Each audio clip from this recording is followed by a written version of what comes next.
Hey guys, and welcome back to another YouTube video. Today I'll be showing you how I make my salmon. So I'm going to make it on the stove. It's going to be pan seared, okay? So if you have not heard of that, it's basically where you're frying it, but it's the healthy version where you don't add a whole bunch of oil to it. You just put a nice layer to make it as healthy as possible. So we're going to be using this lovely grapeseed oil. You can see if it will focus on it. There we go.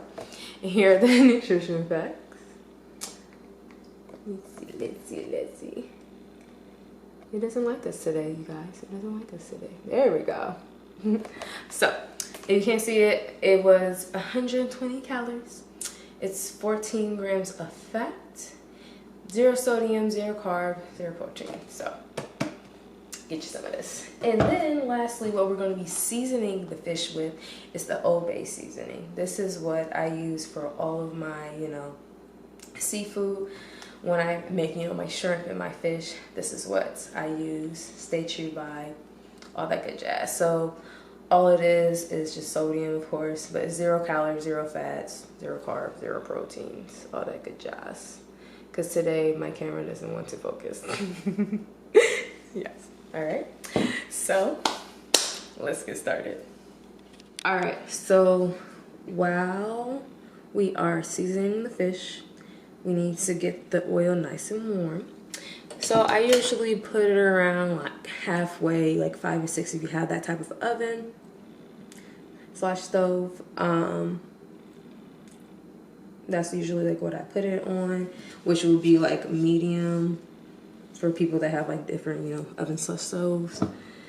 And you just put some oil, very lightly, you guys, not a lot. You do not need a lot. So that's so. And you just swirl it around. It's not rocket science. Like that. Make sure it's all the way covered. So, boom. That's all you need. You don't need too much. Okay? Now the best part, the seasoning. So you want to make sure that you season the crap out of this fish to make sure you got it all the way. You see them crustaceans, y'all? Make sure you get it all in there, okay? Because you want your stuff seasoned. You want to moisturize it. You can even, like the night before, put the seasoning on it and then just let it sit so it can really soak in there.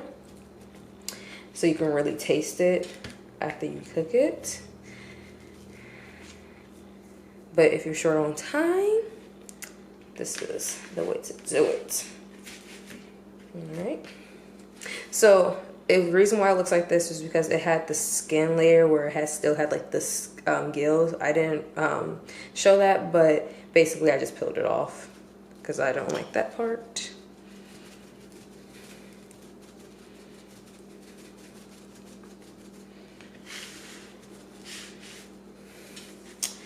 Boom, boom, boom.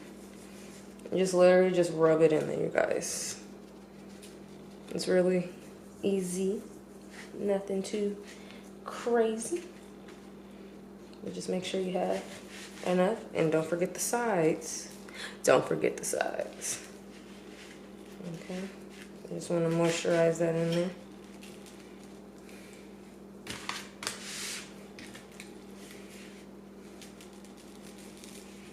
No part left behind. You see that? See how good and seasoned that is, you guys? Oh my gosh. It makes me want to cry because it looks so good. I can't wait. I can't wait to eat it. Yes. Yes, you guys, yes. All right. Now it's time to put it on the stove because the oil is nice and warm now. Let's get to it. Looking lovely. So we just let it sizzle, let it cook, turn it over a little bit.